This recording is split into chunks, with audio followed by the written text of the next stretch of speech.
Hola, hola, bienvenidas al departamento de restauración de ecosistemas. Os vamos a enseñar un poquito la zona en la que trabajamos, los proyectos que estamos hablando y de los que estamos trabajando, y un poco hablar de desertificación en la zona y en el mundo, y acabaremos con una pincelada sobre el ecocidio. Yo soy Roberto, soy voluntario europeo y estoy trabajando justo aquí en el departamento de restauración de ecosistemas. Y estas son mis compañeras que luego se presentarán, Lucy y Vega. Hola, soy Lucy y soy la coordinadora de restauración de ecosistemas. Y ahora yo soy Vega y soy la coordinadora de educación. And so I'll just explain what we just said in English also. We're going to show you today in this video the work that we do here in Sunseed. It's kind of the base of the project where we started. So we're going to show you our work, show you why desertification is a problem, and yeah, you can carry on. Vale. Pues bueno, yo voy a hablar en español y nada, empezaremos con una pequeña introducción de dónde nos encontramos. Ahí abajo está el pueblo de los Molinos, del río Aguas, que se llama así pues porque en el pasado, allá por la década de los 60, un poco antes, solía haber molinos en los que la gente pues que vivía en este pueblo trabajaba y tenía sus cultivos aquí. Y el río Aguas es porque el río lleva su nombre y es el que pasa por este pueblo. Allá por la década de los 80 se abandonó y se volvió a recuperar con, entre otros, Sunseed, que es nuestro proyecto, y una de las patas más importantes del proyecto era justamente la restauración del ecosistema donde nos encontramos, que si podéis ver un poquito alrededor, es un paraje único en Europa por sus formaciones de yeso, que lo hacen también más susceptible de la erosión, de sufrir por desertificación y erosión. Entonces un poco lo que vamos a contar ahora son nuestros proyectos, que os lo va a explicar Lucy, que estamos tratando pues eso, de restaurar el ecosistema, también de frenar la erosión y como contribución también a luchar contra el cambio climático. Entonces si nos acompañáis os vamos explicando nuestros proyectos ahora. ¿Vamos? Sí, Venga. vamos. So we're going to show you this way some of the work we've been doing in the past years to help with stopping soil erosion.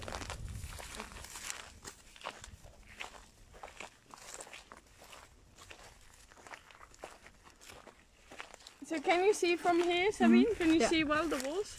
So this is some of the structures that we've been building over here that are in this small canyon. So when the rain comes here, it's coming very heavily, and because we have very dry, eroded soil, it can wash away because we don't have much rain. It's actually the most dry region of Europe, but when it does come, it can come strong, and it means it doesn't infiltrate into the soil and it's difficult for the plants to use, and it's taking away the healthy organic matter out of the topsoil as well.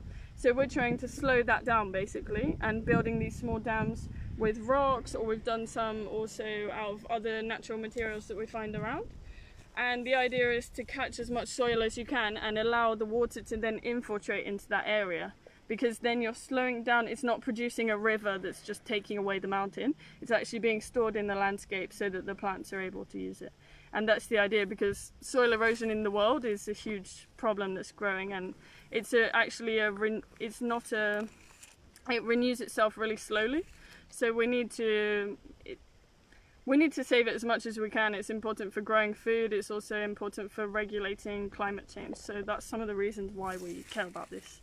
So we're going to go down here. We can show you some more things we've been there.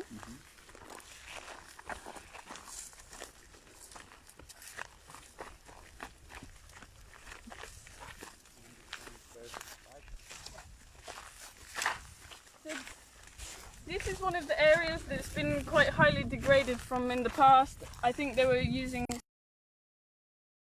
a ruin of an old house over there. So there's not much vegetation cover. So we're planning to plant this whole area this autumn, because that's the planting season. So that will help, the plants will help add organic matter to the soil, and the roots will bind the soil together as well. So we haven't done the planting yet, but what we're doing is digging the soil into different water catchment structures, which I can show you now.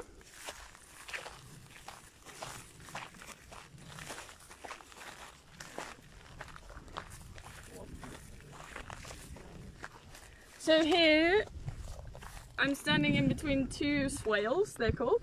So it's basically a small trench which allows the water to stop there, and then it's going to infiltrate better into the soil.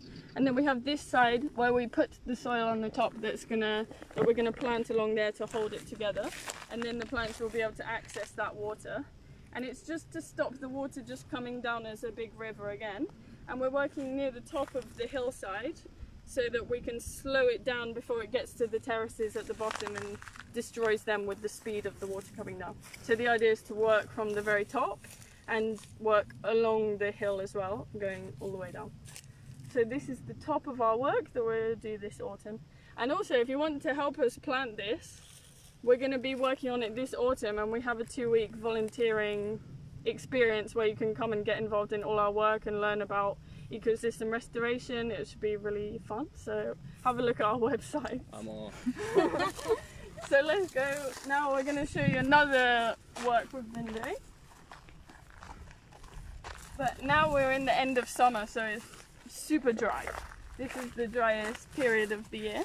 But all last winter we actually had quite a lot of rain for here. It was about 500 millimeters. But we're in the semi-arid zone of Europe, so it's normally less than 300.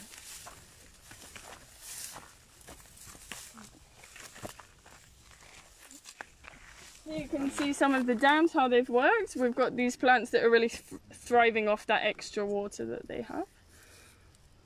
And if you look up this hillside up here, you can also see the effect that the sun has, because normally on the left side the sun is there really early in the morning, and on the right hand side you can see there's a lot more vegetation on this side, and that's just because of that extra hours without sun that they get in the morning to allow the humidity to stay a little while longer.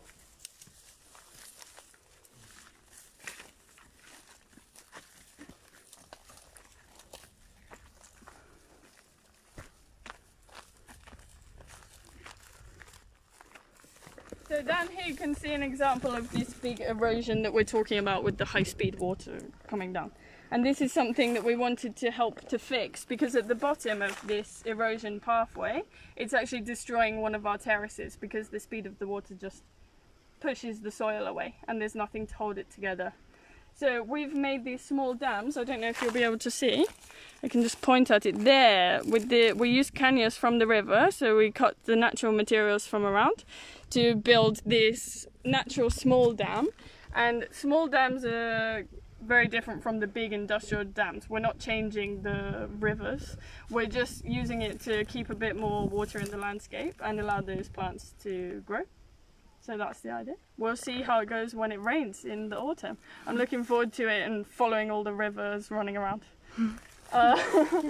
So the reason we're talking about desertification is because, like we said, it's a base of the project, but also it's a problem that's growing in the world. So we wanted to speak to you a little bit about that, because with climate change, it's just getting worse and worse. This area, there's semi-arid areas growing, but also desertification, which is when the semi-arid areas become desert, that is also growing. And these semi-dry or dry areas cover about 40% of the Earth's terrestrial surface. So it's a huge area of the Earth that is being affected and will be affected. And we will see how it affects food production in the future. But yeah, so this is why we're trying to work on these topics, because it's going to affect us all in the future. So let's keep going.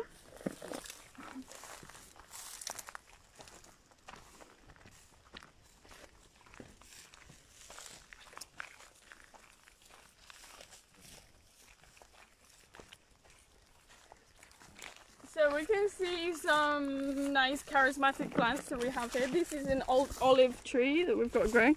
Olive is not actually native, but it's been here such a long time. It's been important for the culture of people for generations with producing oil, and they're super strong trees that don't need any irrigation, so it's one of the really sustainable types of agriculture that we have in Spain. We're just trying to walk on our little bit dangerous path while talking at the same time, so it's quite funny. This one here, this plant, Savina, you can show. This is a nice plant, which is a type of fennel, but it's not actually an edible one. It's actually toxic, but still it's nice for it's part of the ecosystem.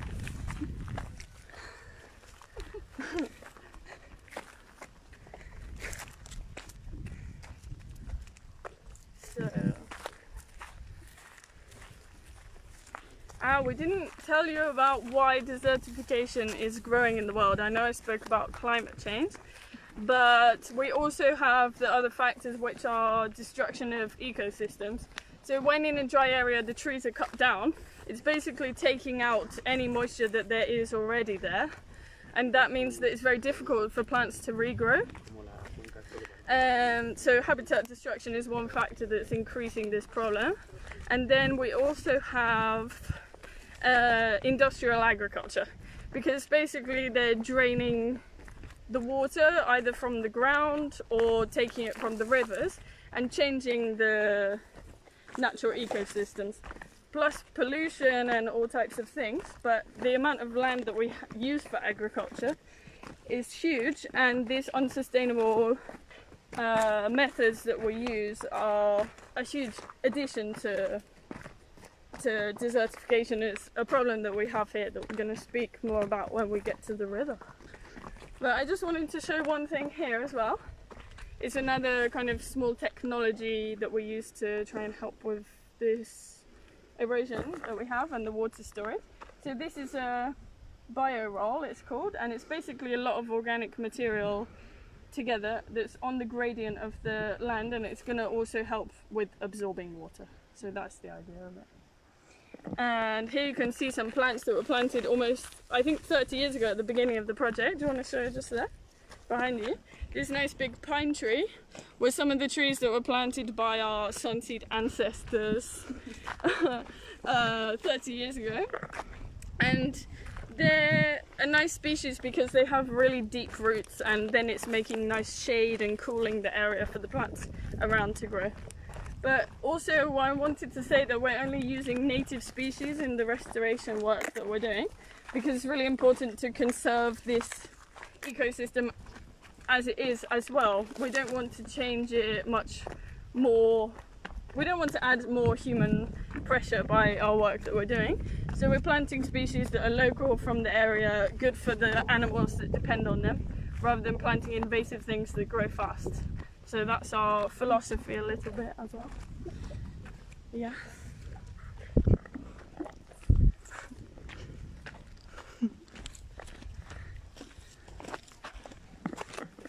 You can show also this tree on the left here is Algarrobo, the carob tree, which is another characteristic Mediterranean tree species, and they are great food for goats because the goats love to eat their pods and then poo them around and spread the seeds.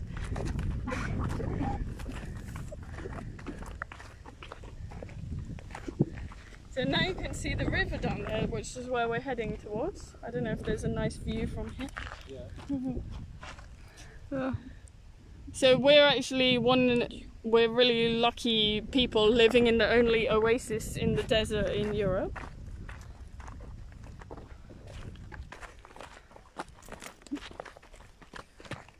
Just going down the steep stairs that we've been working hard fixing this winter before the quarantine for coronavirus came. And the soil, I don't know if Sabine showed you, but the soil, but it's just really dry and dusty and moving away from under our feet. So, but it is because it's dry, but it's also because of the gypsum, which, as Roberto said in the beginning, is one of the things that makes this place so unique. The gypsum formations, and it was formed when this place was under the sea, the Mediterranean Sea, 6 million years ago. It was formed, but it's also another factor that's putting pressure on this area because they mine gypsum. It's used to make plaster, so it's a good building material. But it makes this ecosystem really unusual because it makes it even more difficult for the plants to grow. But it means that we've got a lot of endemic species that only grow here in all the world. So it's actually a really cool place for the plants as well, even though it might look like it's dead. It has got a lot of interesting, unique life.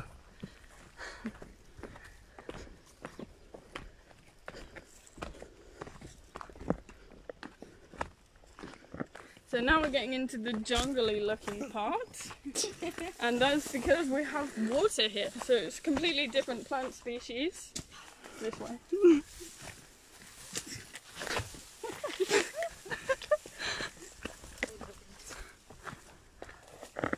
We made it through the canyons and the brambles.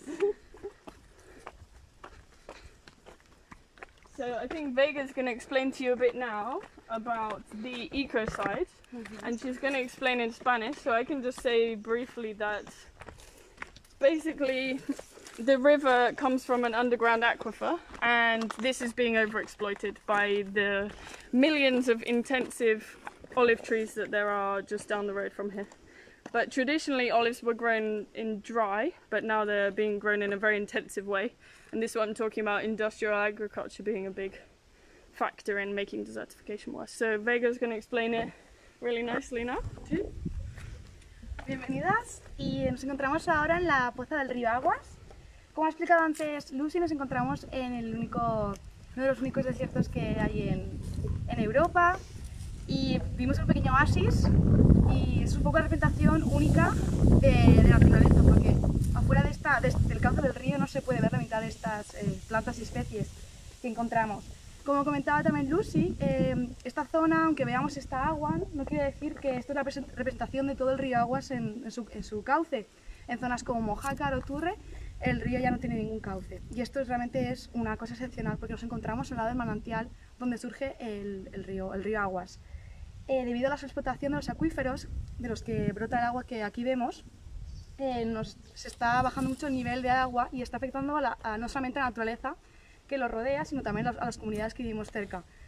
Hay un índice de explotación de más de un 3.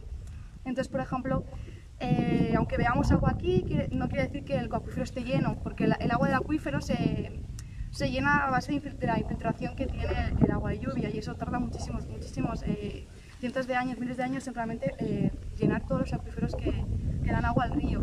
Y aunque llueva mucho, como ha explicado antes también Lucy, al ser un terreno muy seco, el agua se crea una escorrentía que se lleva toda la parte orgánica de la tierra. Entonces estamos intentando también evitar esto con las técnicas que nos explicaba antes Lucy. Y este espacio, aunque veamos que es todo muy árido, aquí hay muchísimas especies endémicas de este tipo de paisaje, quiere decir que solamente se encuentran aquí. No muchas plantas les gusta el yeso, porque nos encontramos en un lugar... En el karst. En el paisaje kárstico en yesos de sorbas, que es único en Europa. Eso quiere decir que aquí hace 6 millones de años estaba el mar. Y cuando el mar, debido a cambios climáticos y movimientos, se movió, desapareció, depositó una capa de cientos de metros de yeso. Y eso, debido a la erosión y al agua, ha creado estos paisajes que vemos por aquí en la zona.